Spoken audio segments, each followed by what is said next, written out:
할렐루야. 하나님의 말씀을 사모하는 여러분들 위해 하나님의 귀한 축복이 항상 함께 하시기를 주의 이름으로 축원합니다. 우리가 계속해서 살펴보고 있는 이 산상수훈에서 예수님께서는 우리가 하지 말아야 될 것에 대해서 말씀을 하고 계십니다. 재물을 하늘에 쌓아두지 말라. 무엇을 먹을까? 무엇을 마실까? 무엇을 입을까?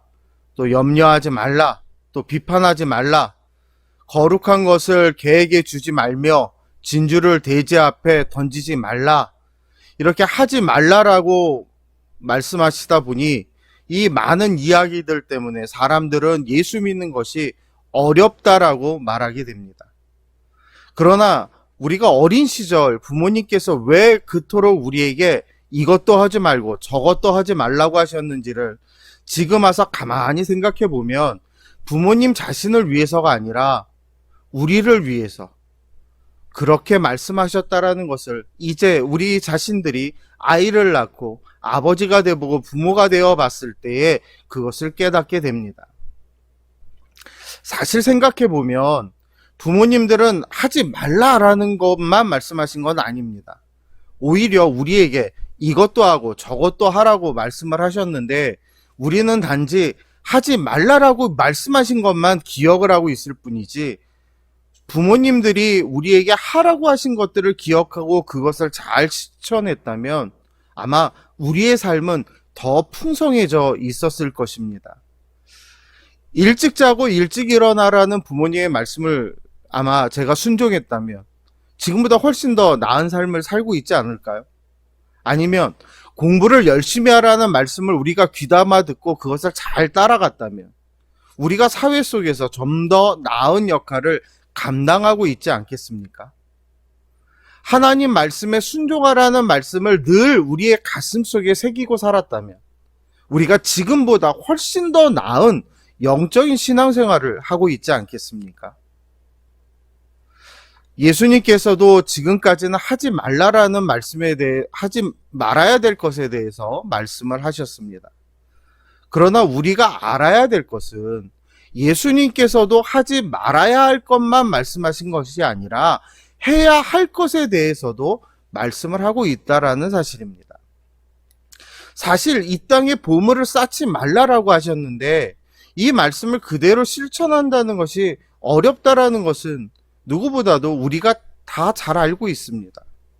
왜냐하면 우리나라 사람들의 대표적인 버릇 가운데 하나가 새 것을 좋아하는 것에 있습니다. 멀쩡하게 잘 달리는 차라도 신형 모델의 차가 나오면 그때부터 그 차가 괜히 타기 싫어집니다. 그래서 어떻게 해서든지 다시 한번 차를 바꿔야 되겠다라는 그런 생각들을 가지게 됩니다. 비판하지 말라라는 말씀도 실천하는 것이 어렵다는 것을 잘 압니다. 왜냐하면 우리는 모여서 남의 말을 하고 욕을 해야 이 스트레스가 풀리는 사람들이기 때문에 그렇습니다. 또 무엇을 먹을까, 무엇을 마실까, 무엇을 입을까 염려하지 말라고 하셨지만 의식주 문제는 염려하지 않는 사람이 한 사람도 없다라는 겁니다. 더구나 요즘같이 경제적으로 어려운 시대에 먹을 것, 입을 것 걱정하지 않고 산다면 그거는 거짓말일 거예요. 이 위드 코로나 시대가 됐지만 세계 경제는 불황에 있고 또 우리나라 경기도 그렇게 좋지 않습니다.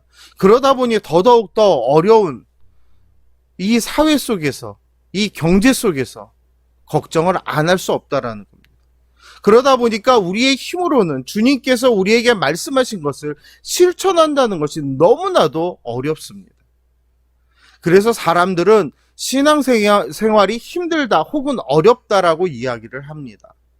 그러나 앞에서도 말씀드렸다시피 예수님이 우리에게 하지 말라라고 요구하신 것은 예수님 자신을 위한 것이 아니라 바로 저와 여러분을 위한 것들입니다.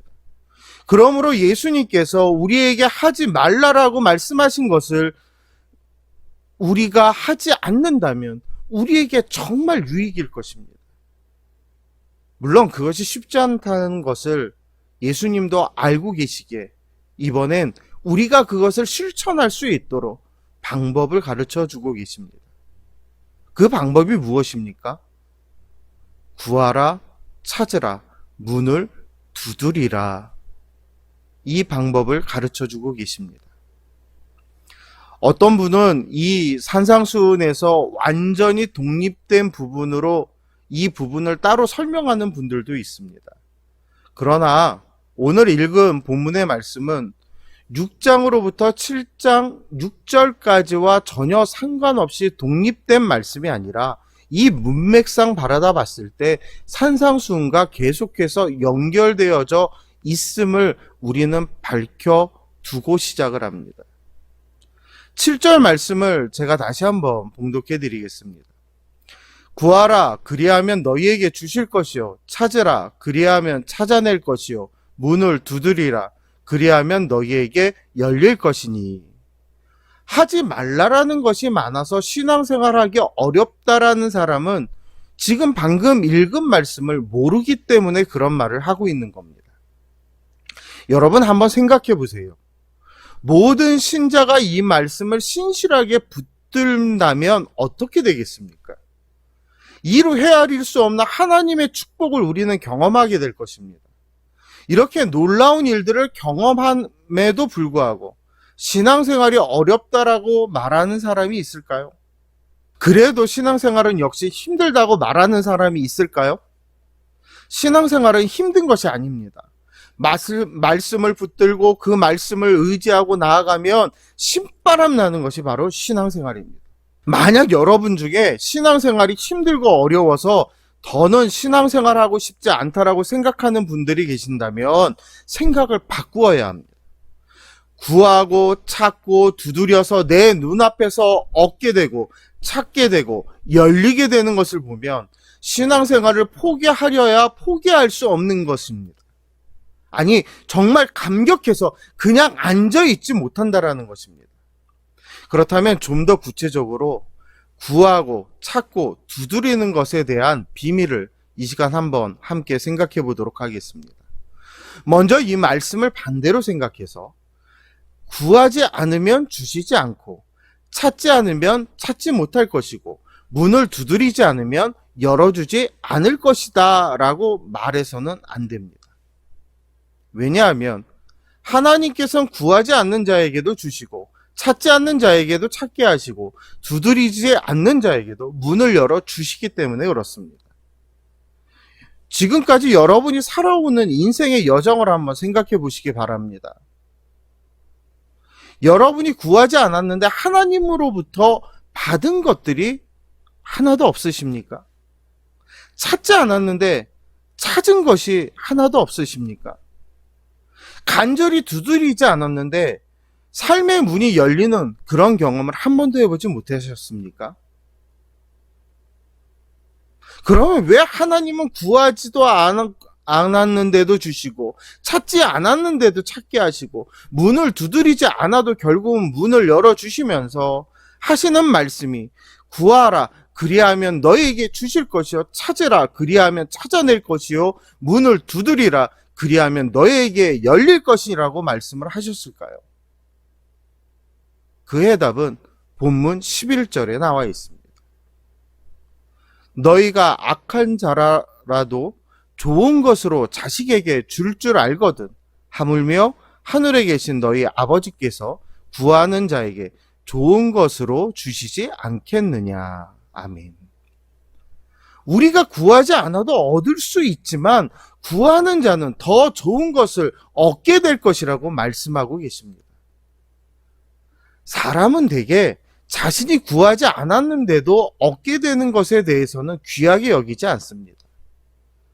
결혼을 하자마자 곧 아이가 생기는 경우 사람들은 임신과 출산이 얼마나 큰 하나님의 축복이며 선물인지 잘 모릅니다.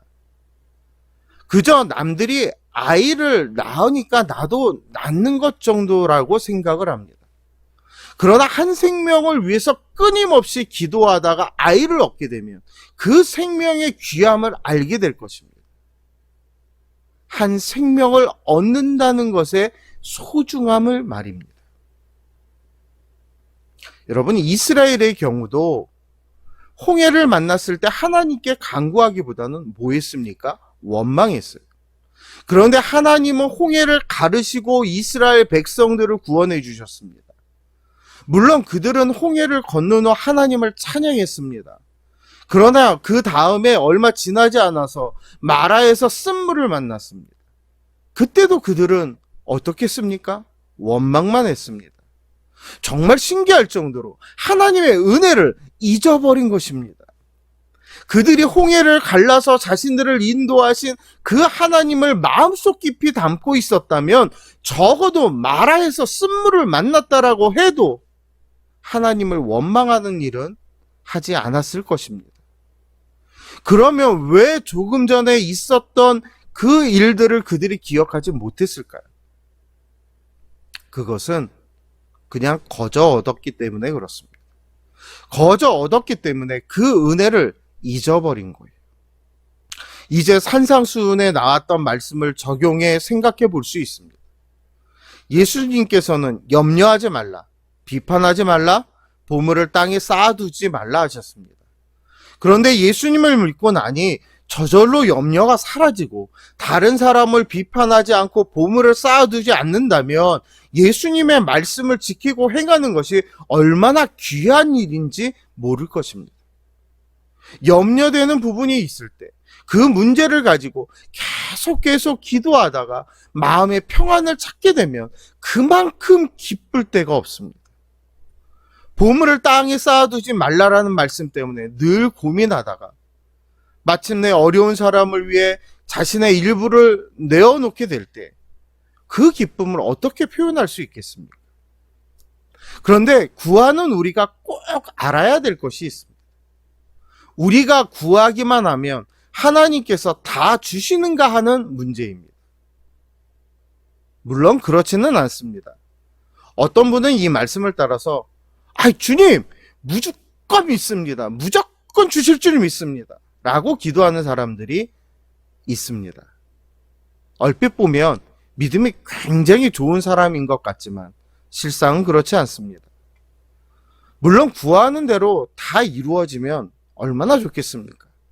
그러나 그것은 우리의 편에서 좋은 것이지 하나님이 보실 때는 아닐 수도 있다라는 겁니다.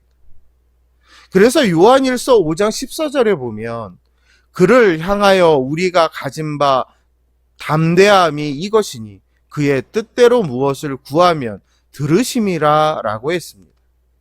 그러니까 구하면 주리라는 말씀 속에 몇 가지 조건이 붙어 있다라는 것을 알 수가 있어요. 즉 잘못된 것을 구하면 하나님은 듣지 않으신다는 거예요. 다시 말씀드려서 이기적이고 자신의 욕심을 위해서 기도하는 것은 들어주시지 않는다라는 말씀입니다. 그러므로 구하기 전에 먼저 생각해야 될 것은 나의 간구가 하나님의 뜻에 일치하고 있는가? 내가 간구하는 것이 하나님께서 기뻐하시는 일인가? 나의 기도가 하나님의 영광과 관련되어져 있는가라는 것입니다. 하나님은 무조건 들어주시는 것이 아니에요. 하나님의 뜻대로 구할 때 들어주시는 겁니다. 그래서 오늘 본문 8절에서 구하는 이마다 받을 것이요 찾는 이는 찾아낼 것이요 두드리는 이에게는 열릴 것이라. 아멘. 이 말씀을 바꿔 말하자면 하나님의 뜻대로 구하는 이마다 얻을 것이요 하나님의 뜻대로 찾는 이는 찾을 것이요 하나님의 뜻대로 두드리는 이에게는 열릴 것이라고 말씀하고 있는 것입니다. 우리는 구하고 찾고 두드린다는 이 말씀의 공통점은 행위라는 것을 알아야 돼요. 즉 적극적으로 믿고 행동하는 자에게 주시겠다라는 말씀입니다. 하나님이 가장 싫어하는 사람은 무관심한 자, 게으른 자입니다. 게으르고 나태한 자에게 하나님의 은혜는 임하지 않습니다. 말라기 3장 7절 중반부에 보면 그런즉 내게로 돌아오라 그리하면 나도 너희에게로 돌아가리라 하였더니 너희가 이르기를 우리가 어떻게 하여야 돌아가리이까 하는도다 라고 했습니다. 이 말씀을 바꾸어 말하면 무관심하고 게을러서 나를 찾지도 않고 내게로 돌아오지도 않는 자에게는 나도 가지 않겠다라는 말씀이에요. 어떤 사람은 자신이 가만히 있어도 하나님이 찾아오실 걸로 생각하고 있습니다. 물론 특별한 경우에 그렇게도 하십니다. 그러나 모든 사람이 특별하진 않습니다. 그러므로 하나님은 일반적인 방법으로 우리에게 찾아오십니다. 즉 구하고 찾고 두드릴 때에 하나님께서 은혜를 베풀어 주신다는 말씀입니다. 하나님을 진실로 찾을 때 그때 하나님은 움직이십니다. 게으르고 나태해서 찾지도 않는데 그 사람을 찾아가시는 경우는 별로 없다라는 것이에요. 사랑하는 성도 여러분, 어떤 사람이 제일 불쌍합니까? 아마 여러분의 대답은 예수를 모르는 사람이라고 말씀하실 겁니다. 아니면 교회에 다니지 않는 사람이 세상에서 제일 불쌍한 사람입니다 라고 말할 거예요. 왜요? 그들의 영혼이 죽었기 때문에 그럴 거예요. 그러나 교회에 출석하지 않는 사람들만 불쌍한 것이 아닙니다. 예수를 모르는 사람만 불쌍한 게 아니에요. 어찌 보면 정말 불쌍한 사람이 우리 교회 안에 있을 수도 있습니다. 교회에 다니면서도 하나님을 만나지 못하고 예수 그리스도를 인격적으로 만나지 못하는 사람들, 정말 불쌍한 사람들입니다. 헌금도 하고 설교도 듣고 봉사도 하고 여러 가지 하나님의 일들을 한다라고 이야기하지만 하나님을 진정으로 만나지 못한 사람은 너무나도 불쌍한 사람들입니다. 차라리 교회 밖에 있었다라면 전도라도 받을 수 있겠지만 교회 안에 있기 때문에 그 누구 하나 그 사람에게 예수를 잘 믿으라고 잘 믿어야 된다라고 말하는 사람이 없다라는 것입니다. 그러다 보니 이 사람의 영혼이 죽어 있기 때문에 불쌍한 것입니다. 교회의 형식은 갖춘 것 같은데 하나님을 만나지 못한다는 것. 자신의 인생에 그리스도를 만나서 정말 변화되어 보고자 하는 그 관심과 열망이 없기 때문에 그렇습니다. 그저 다람쥐 쳇바퀴 돌아가듯이 그냥 왔다 갔다 하는 사람이 제일 불쌍한 사람입니다. 아마 그런 분들은 나름대로 다 이유가 있을 거예요. 목사님, 나도 하나님을 만나고 싶은데 잘 안 되는데 어떻게 해요? 나 좀 변화되고 싶은데 마음대로 안 되는데 어떻게 해요? 하나님을 만나고 싶은데 잘 안 된다고요. 이렇게 말씀하시는 분들에게 저는 묻고 싶습니다. 정말 하나님을 만나고 싶어하는 열망이 간절하십니까? 나도 뜨겁게 신앙생활하고 싶은데 잘 안 된다고요. 그렇게 말씀하시는 분들에게 역시 묻고 싶어요. 정말 뜨겁게 신앙생활을 하고 싶어서 열심히 찾고 두드려 보셨습니까? 여러분, 우리의 게으름과 우리의 나태함이 우리를 둘러싸고 있어서 하나님을 찾지도 않고 하나님께 두드리지도 않고 있는 것은 아닐까요? 구하는 자는 반드시 얻을 것입니다. 찾는 자는 반드시 찾게 될 것입니다. 두드리는 자에게 반드시 열리게 될 것입니다. 예레미야 29장 13절에 너희가 온 마음으로 나를 구하면 나를 찾을 것이요 나를 만나리라 말씀하셨습니다. 하나님은 자신을 숨기거나 위장하지 아니하십니다. 그리고 거절하시지 않습니다. 우리가 하나님을 만나고자 진심으로 원한다면, 진심으로 구한다면 하나님은 만나 주십니다. 우리의 삶을 분명히 변화시켜 주십니다. 그런데 문제는 내가 온전히 구하지도 않고 찾지도 않고 온전히 두드리지도 않은 채 그렇게 되기만을 기대하고 있다라는 게 문제. 그러므로 나태해서 게을러서 그러한 모습은 안 되는 것입니다. 조금 더 부지런해지시고 조금 더 부지런히 구하시고 부지런히 찾으시고 부지런히 두드리시기 바랍니다. 여러분, 우리 하나님은 어떤 분이십니까? 오늘 본문 9절로 11절에서 너희 중에 누가 아들이 떡을 달라 하는데 돌을 주며 생선을 달라 하는데 뱀을 줄 사람이 있겠느냐? 너희가 악한 자라도 좋은 것으로 자식에게 줄 알거든. 하물며 하늘에 계신 너희 아버지께서 구하는 자에게 좋은 것을 주시지 않겠느냐? 아멘. 아무리 악한 부모도 자식에게는 좋은 것을 주고 싶어 합니다. 도둑도 도둑질하여서 자식에게 공부시키고 학용품을 사줍니다. 모든 부모의 마음은 자기가 못 먹고 못 입어도 자식은 잘 먹고 잘 입고 잘 키우고 싶은 것이 부모들의 마음 아닙니까? 하물며 하늘에 계신 하나님께서 두말할 필요가 있겠습니까? 우리가 구하고 찾고 두드리면 좋은 것을 예비하고 준비해 두십니다. 물론 하나님께서 일부러 우리의 삶을 부족하게 하실 때도 있습니다. 그럴 때 우리가 할 수 있는 일은 구하는 것입니다. 하나님께서 일부러 우리에게 필요한 것들을 감추어 놓으실 때가 있습니다. 그럴 때 우리가 할 수 있는 것은 무엇입니까? 찾아야 됩니다. 하나님께서 일부러 우리의 삶의 문을 닫으실 때가 있습니다. 그럴 때 우리가 할 수 있는 일은 무엇입니까? 두들겨야 되는 것입니다. 사랑하는 성도 여러분, 신앙생활이 정말 어려우십니까? 믿음으로 산다는 것이 정말 힘든 일이십니까? 구하고 찾고 두드리시기 바랍니다. 그러면 더 좋은 것으로 채우시는 그 하나님을 여러분이 만나게 될 것입니다. 염려하지 않고 살 수 있게 될 것입니다. 그러나 구하고 찾고 두드리면 염려 가운데서 주님이 주시는 참 평안을 우리가 경험할 수 있게 되는 거예요. 비판하는 습관을 여러분 버리지 못하고 계십니까? 구하고 찾고 두드리면 그 비판이 비평으로 바뀌게 되어질 것입니다.